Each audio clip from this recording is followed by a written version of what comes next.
5 seconds.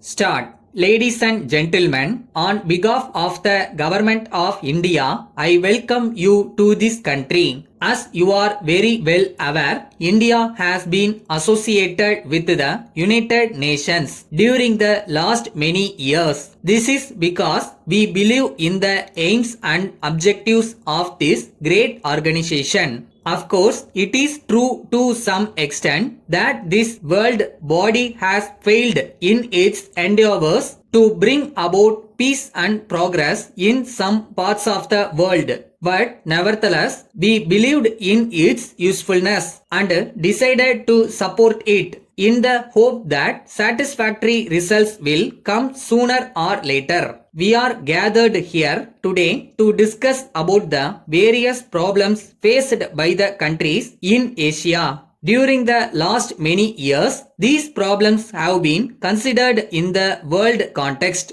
As a result, these countries have been neglected. It was not considered important enough for as much attention to be given to it as was given to certain other parts of the world.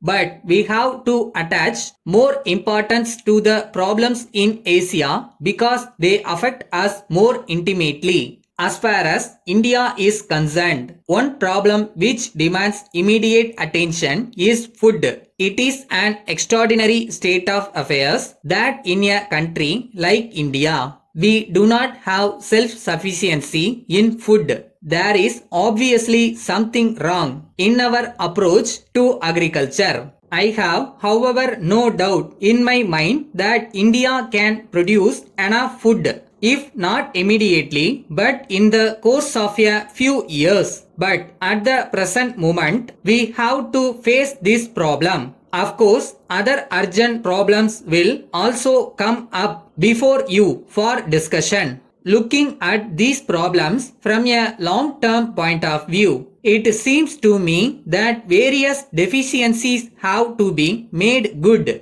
We have to increase our production, both agricultural and industrial, in order to see that the standard of living of our people is increased to a great extent. It is considered necessary that a country like India and other countries in Asia should be industrialized so that it can increase and modernize agricultural production. It is important in this context that advanced countries should help us in this process with capital equipments and their special experience. But in doing so, it is to be borne in mind that no Asian country will welcome any such assistance if there are conditions attached to it. We would rather delay our development than submit to any kind of domination by any other country. This is a principle which is accepted by everyone in India. I am sure that people in other countries in Asia also accept it. Now, I would like to say a word about population in India. A great deal has been said and written about our tremendous population. It is true that we cannot solve any problem if our population growth is not checked efficiently and as quickly as possible. Well, I have no desire for the population of India to go on increasing. I am all in favor of checking this growth.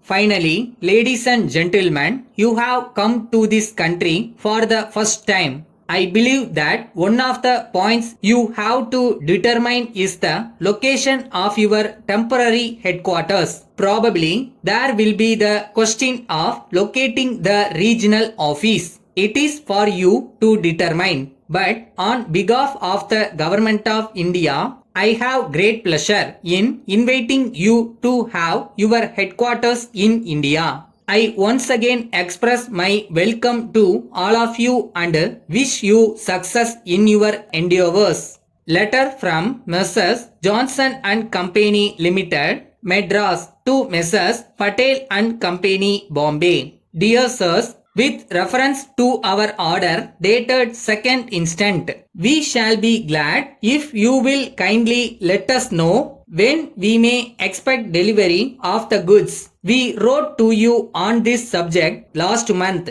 but up to this time, we have not received any reply from you in the matter. We must have a definite promise of early delivery by return of post. Otherwise, we may have to cancel the order altogether as these goods are urgently required and our work here is being delayed in consequence of their non-delivery. We are sorry to inform you in this connection that you are treating us very badly with regard to these deliveries. We also wish to inform you that unless immediate steps are taken to prevent such long delays, we shall be compelled to transfer our orders to another company who will treat us with more consideration. You have been supplying these goods for 6 years and in the circumstances we consider that we deserve better treatment at your hands.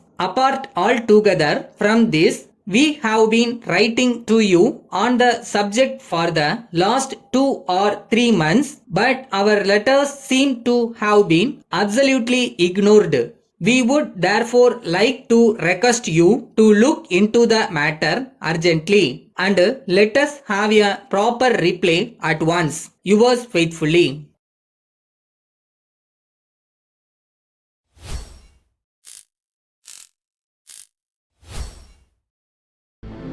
எல்லாருக்கும் ஏதாவது ஒரு வகையில் கவலை இருந்துக்கிட்டு தான் இருக்கும். அந்த கவலைக்குள்ளேயே முழுகாமல் எப்படி மேலே வர்றதுன்னு மட்டும் யோசி.